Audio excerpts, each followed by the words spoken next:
Hello everyone, MIS academy के online platform पे आप सभी का स्वागत है। हम आज ये जानना चाह रहे थे कि एग्ज़ाम के लिए, ग्राउंड के लिए और जो भी हम तैयारी कर रहे हैं उसके लिए क्या स्ट्रेटजी को फॉलो करनी चाहिए। देखिएगा, शुरुआत जब हम करते हैं तब हमें कोई ना कोई तो व्यक्ति ये बताता है कि भाई तैयारी होती है।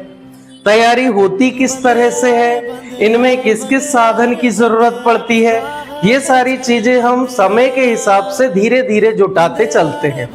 और फिर एक स्थिति ऐसी आती है कि हमारे पास साधन पूरे हो जाते हैं पर हम फिर भी तैयारी नहीं कर पाते। तो उसका सीधा साफ रीजन एक है कि हमारा तैयारी के प्रति कोई रुझान नहीं है।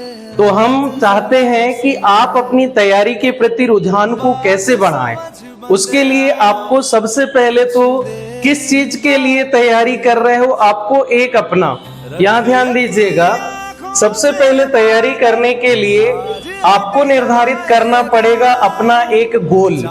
अपना एक गोल निर्धारित करिए पहले कि हम किस चीज को अचीव करना चाह रहे हैं, और फिर इसके हिसाब से आप समय का निर्धारण करिए। इसके हिसाब से आप पूरी की पूरी अपनी दिनचर्या बनाइए। इसके हिसाब से आपके पास पूरा मटेरियल कलेक्ट कीजिए। इसके हिसाब से आप अपना पूरा की पूरा जो भी तैयारी में आप किसी से मार्गदर्शन ले रहे हैं उस मार्गदर्शन में किसी भी तरह की कमी ना करें। तो सबसे पहले अपने गोल को अचीव करना है तो भाई समय का तो फाउंडेशन होना जरूरी है। दूसरी चीज दिनचर्या भी हमें वैसे ही ढालनी पड़ेगी, क्योंकि हम अक्सर करके क्या कर लेते हैं, निर्धारित कर लेते हैं कि भाई हमें 2 घंटे पढ़ना है, पर हमारी दिनचर्या में 2 घंटे की सिटिंग नहीं है तो हम बैठेंगे कैसे।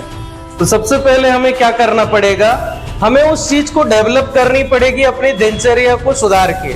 इसके अलावा हमारे पास मटेरियल, सबसे पहली प्राथमिकता होती है मटेरियल्स। किस चीज के लिए कर रहे हैं हम, हमारा लक्ष्य क्या है, हम उस चीज के लिए कौन कौन सा मटेरियल ले, हमने किसकी सलाह से मटेरियल लिया है। तो ये सारी चीजें बहुत महत्वपूर्ण होती है। किसी भी लक्ष्य को आसानी से निर्धारित तो कर लेते हैं पर उसको अचीव करने में उतना ही समय लगता है। तो समय के लिए हमें क्या करना है, तो मैंने आपको बताया कि सारी चीजें एक साथ आपके एफर्ट में होनी चाहिए। क्योंकि आजकल तैयारी अगर करना है तो तन भी चाहिए, मन भी चाहिए और उसके लिए धन भी चाहिए। अगर ये तीनों चीजें आपकी लगी है तो निश्चित ही आपको यहाँ से सफलता मिलेगी। इस सफलता को कोई आपसे छीन नहीं सकता। जहां तन मन धन, अब देखिए कुछ लोग तन से उपस्थित होते हैं मन से नहीं, कुछ लोग धन से उपस्थित होते हैं मन से नहीं। तो ये बताइए कि तन और धन से अगर हम किसी भी लक्ष्य को अचीव कर ले तो ये बताइए कोई भी आसानी से तन और धन से अचीव कर लेगा। फिर यहाँ पे बात आती है मन की। तो सबसे महत्वपूर्ण है कि हमारा मन भी तो हो। जबरदस्ती अगर कोई हमें धकेल के पहुंचा रहा है, धकेल के तैयारी करा रहा है, मतलब हमारा मन नहीं।